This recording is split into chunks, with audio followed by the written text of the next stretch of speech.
Oiga, wanni na yaadu sun beektaa? Sanam wanarraa akkamii jiraatanii? Namni miidiyaa kanarra jiru hundi maaliifi uummata waliin fixuu barbaada? Maaliifi kanatti onnee godhee Harargee kiingee Arsii kiingee maaliyoo? Uummanummaan gara jiru kun hangam takka uummata faraadha.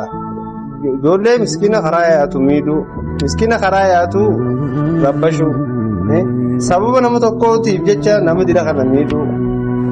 Lubbuu namaatu lubbuu shimbirroosee ammoo lubbuu mitiisee. Aboo rabbii keessa sodaadhaa ta'a. Rabbii keessa rabbiin isin qabe rabbi sodaadhaa ta'a.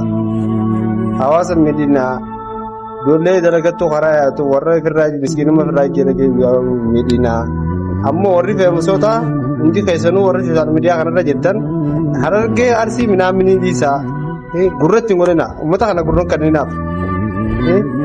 Bakka nama taa'een dadhabde waan isaatti dhufu akkasiin isin hin jaa ammoo ijoollee asirratti harkisan taane hundi isaaniitu